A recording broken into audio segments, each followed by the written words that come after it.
Just like every other businessman, a citrus grower runs his business in order to make a profit. How do you make a profit from farming with citrus? With very few exceptions, citrus farming is profitable only when the majority of the fruit produced on the farm is sold on the overseas market, where you can sell citrus for more money than on the local market. We are lucky in South Africa to have land, water, and the right climate to produce a wide range of citrus fruit for a big part of the year. The fact that we are in the southern hemisphere also means that our citrus is ready for the market at a different time of the year from northern hemisphere countries. Because of these favorable conditions, we are able to produce good quality citrus fruit and supply it to people living in countries where they either don't produce citrus because they don't have the land, water and right climate, or during a time of year when their fruit is not ready for the market. Many growers use an agent to help them with their fruit exports. An export agent's job is first and foremost to know the market and to advise the grower on where to send his fruit quantities. The export agent also plans and manages the shipping and sale of the fruit and tells the grower and packhouse what the specific market requirements are for the fruit. The export agent then receives the money for the fruit from the buyer, pays costs, fees and levies to service providers, keeps an amount as commission and pays the rest to the grower. When we look at the value chain for South African citrus, we look at the chain of events that must take place to bring our citrus to the market overseas. We call it a value chain because getting the fruit to the market is not enough. We must make sure that the fruit that arrives in the market is what the consumer wants in terms of how it looks, what it tastes like, and how it was produced. This means we must comply with the quality, standards and requirements of the consumer. This is what gives the fruit value and what makes the consumer willing to pay money for the fruit. Before we look at the links of the value chain, we need to understand the meaning of the term value. A useful definition for this term is the benefit that you can expect for something normally measured in money. People perceive the value of a thing differently, mostly depending on how much they need the product, how unique the product is, and how much the product meets their own expectations and requirements. The value of a thing is not set by the cost of producing it.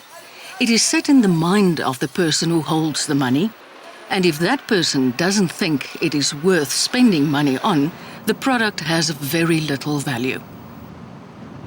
Another important thing that one must remember when exporting citrus is that it is also a cold chain. Citrus is cooled to maintain the quality of the fruit, to slow down the ripening process and respiration, and to stop or slow down the development of post-harvest diseases. Once citrus is cooled, whether that is in pre-cooling facilities at the packhouse or when it reaches the harbour, the cold chain must not be broken. Breaking the cold chain is the quickest way of breaking the value chain. Please note that in this module, we use a simple example of a value chain to explain to you how it works, and we have included industry averages for the percentage cost that every link in the chain adds to the cost of export fruit. Remember that cost structures of different operations and value chains are different, depending on cultivar, production practices, packaging, market and shipment of the fruit. Your value chain may also include steps that we have not included here, such as fruit being repacked overseas before being sold. But it is important that you understand these principles, that you are able to analyze your own costs, and above all, that you understand how easily the value of your fruit can be lost. The first step in the value chain is the production of citrus fruit. The production link includes every step up to the point where the fruit is hanging on the tree, including choosing the right variety and cultivar, planting the orchard, taking care of plant nutrition and irrigation, pruning the trees when necessary, and protecting them from pests, diseases, and competition from weeds. All of these activities are aimed at producing the best possible quality fruit and fruit that the consumer wants and will spend money on. All of these activities also cost money. The grower pays the capital costs of establishing the orchard, including the land and land preparation, the irrigation system, the trees, and so on, and he must buy the machinery and equipment that he will need. After that, he must pay all the input costs for producing good quality fruit, including salaries, water, fertilizer, plant protection products, fuel, and so on. Production is driven by two factors: quality and volume. The grower must produce fruit in volumes that justify the money he spent on capital and input costs. Volume is normally expressed in tonnage per hectare. The quality of the product is essential in creating value, meaning something that the consumer will pay money for. If the grower fails in either of these two respects, his farm will not be profitable. If the grower and his workers do all their production tasks well, they will come to the harvesting season with a good volume of superior quality fruit hanging on the tree. We have already said that there has been considerable cost involved in getting the fruit to this point, but let us consider what the value of the fruit is. It is obvious that it must have some value, and that good quality fruit of a superior cultivar will have more value. But what exactly is the value? In terms of realizing the value that we aim for, the money that an overseas consumer pays for the fruit, it is not much at all.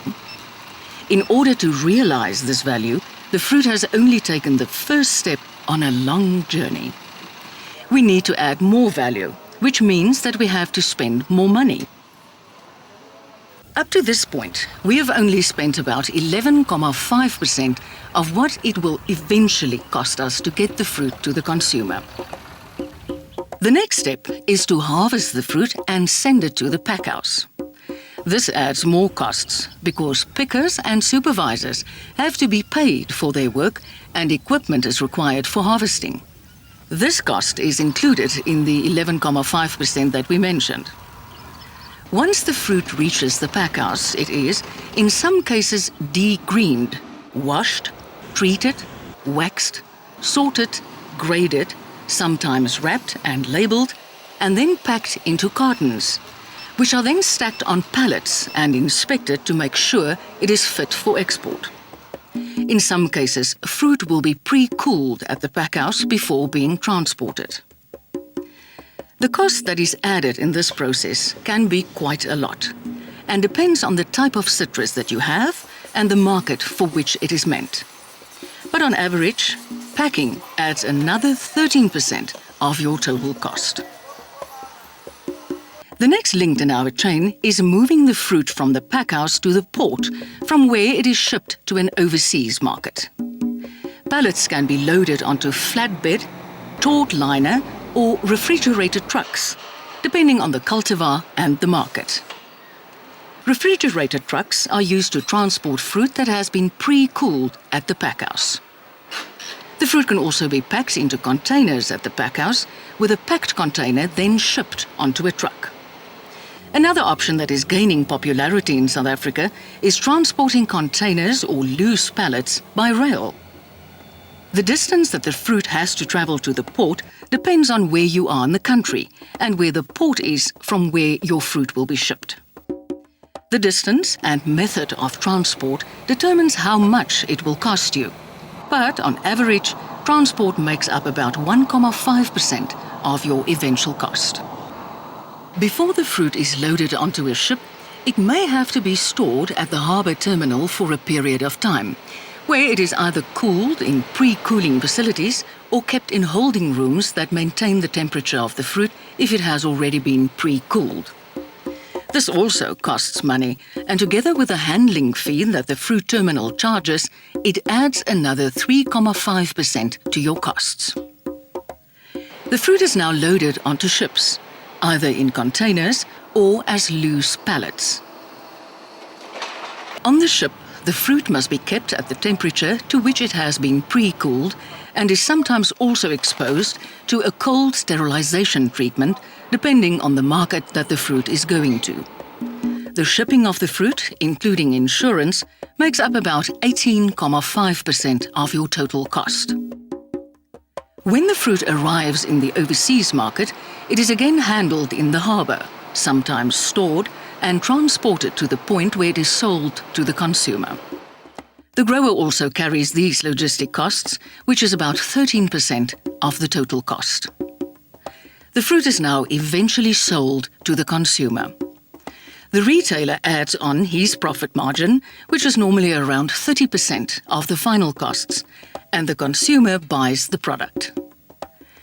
The last cost item that we must add is the commission of the export agent and the importer, and the various levies and inspection fees that are paid on export fruit.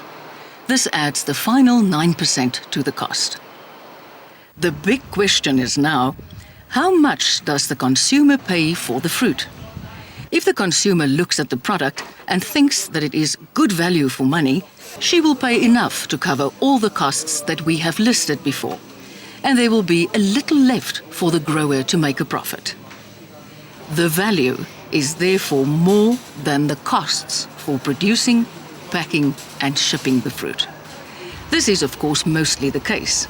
There are enough growers in South Africa that is able to make a decent living from producing citrus to prove that it can be a profitable business. But a chain is something that can be broken, and breaking the value chain is to lose all the value of our product. Let us look at this chain of events again and consider everything that can go wrong and that can mean that the consumer will not see enough value in the fruit to be willing to pay enough money for it to cover our costs and put some money in the pocket of the grower. Let's say that when the fruit was on the trees, somebody didn't pay attention to the irrigation of the trees while the fruit was growing, and the fruit turned out to be very small. If this fruit is even exported, which in many cases it won't be because it will simply not meet the requirements, the consumer will not be willing to pay good money for the fruit because it doesn't meet her expectations. The fruit will have to be discounted or sold on the local market for a lot less money. The value chain was weakened. Value was lost. As a next example, let's say that while fruit was being picked, a fruit fell on the ground and the worker picked it up and put it with the other export fruit because he was never told not to do this. Nobody could see that this fruit was infected, and it went through the packhouse and was packed with other fruit into a carton. But when the fruit arrives on the overseas market, the entire carton is infected with sour rot. This fruit cannot be sold to the consumer and will be destroyed. The grower will still have to pay for all the costs of producing, packing, transporting and shipping the fruit, but he will get no money for it.